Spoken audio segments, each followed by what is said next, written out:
Grand Theft Auto 5, a game of a generation, or should I say a game of like 5 generations. It was released in 2013, and then in 2014, and then in 2015, and then in 2020, and knowing Rockstar, it'll probably be released in like 2027 or something. But with all these releases and re-releases, there has to be a reason as to why there have been so many. It could be one of two things. It could be that the game is a masterpiece and Rockstar believes that everyone should be able to play it on whatever console they have.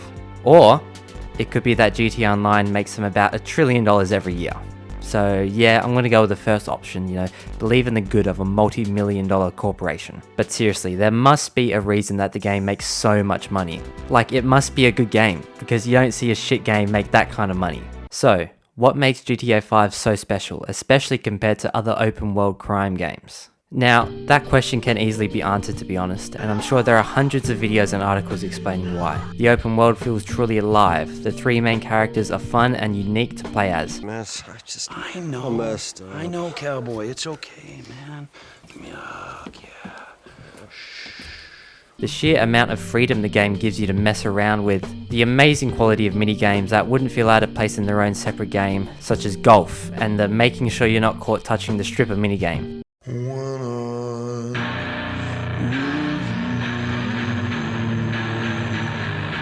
All these aspects add up to a truly fun experience where you probably have more fun just messing around than actually completing the story or missions. And what will you be doing the most when just messing around in the open world? Driving and listening to the incredible radio Rockstar has put together. And that's the aspect I want to focus on, as the radio is basically its own separate character that not only plays good music,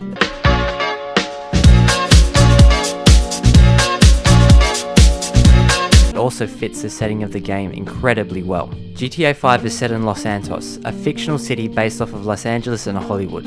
It is well known that the majority of the game's development was spent modeling the game's world on the real-life locations. Developers took field trips to LA to take photos and videos of the city, and Google Maps was used to create the road networks for the game. What this means is that if you've played GTA 5, you've basically visited LA and Hollywood, so you should just go around telling your friends that to impress them. Now, because so much time was spent creating what is essentially a virtual copy of what LA looks and feels like, it means that every aspect of the game must enhance that feeling. The radio of GTA 5 excels at doing exactly that. There are 22 radio stations in the game, each offering a different type of music you can listen to whilst driving. Now that in itself isn't too special, as plenty of open world games have featured different radio stations. Where GTA 5 differs is in the type of music that it plays in the game. We all know how big of a company Rockstar is, so because they're so big, I'm sure they can afford to pay a lot of big artists to feature their songs in the game. I mean, look at some of the artists that they were able to feature.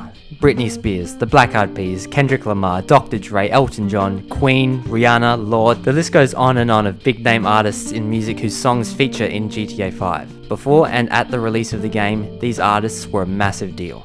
Now you'd probably think that because they'd gotten the rights to their music, Rockstar would choose to feature their biggest and most famous songs. Rockstar does something quite different, however. Instead of featuring the artist's most famous song that would have been overplayed and heard 1,000,000 times in different contexts, Rockstar chooses to put songs that fit the vibe and feeling of the open world. For example, instead of featuring Lorde's most famous song Royals, Rockstar chooses to use Tennis Court. Not only is the song not her biggest hit, Tennis Court just fits the vibe of the city. When listening to it, you can imagine just cruising down Los Santos listening to the song.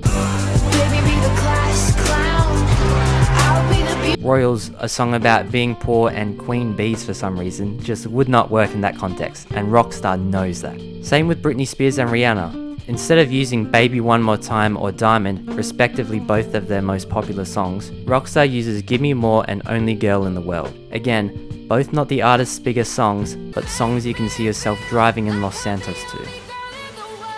Along with that, Rockstar also features some relatively unknown artists that just add to the feeling of a living city. Now, I don't know much, if anything, about pop or rock or electronic music, but as a white man who grew up playing NBA 2K and Madden, I do know a fair bit about rap. You have Earl Sweatshirt, Ab-Soul, Schoolboy Q, Freddie Gibbs, Danny Brown, Flying Lotus, Thundercat, MF Doom, etc. All of these are artists that if you ask a random person if they know any of their songs, their answer will probably be, no, and get the fuck out of my house before I call the police. They may not be well known to the mainstream public, but ask any hip hop or rap fan about any of these artists, they will tell you that they are very good and very underrated. And I'm sure this is the case for the other radio stations.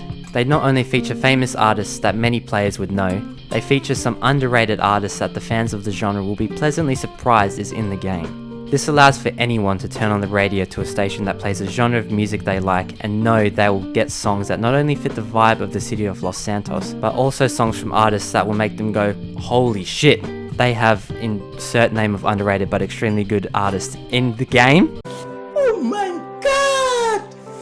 Wow! The radio in GTA 5 is incredible. It is its own separate character in the game, one that is an extension of the city of Los Santos. It makes the city feel so much more alive, allowing for the player to get that much more immersed in the game's world. The radio in GTA 5 is so good that I reckon if you told someone you exclusively listen to it, no one would think you're weird for doing so. That is how much good music, popular or underrated, is on this radio. It has probably helped a lot of people expand their music taste by just featuring good music in so many different genres. You know what? I think I'm going to put this theory to the test. You know, I'm something of a scientist myself. I'm going to see what's playing on the rock radio. Like I said before, guys, I don't know a whole lot about the genre, so it's going to be interesting to see what type of music Rockstar thinks is good, worth putting in the game. So let's take a listen, shall we? Sticking out your diop feather Rizzler. You're so skinny. Oh, hell no.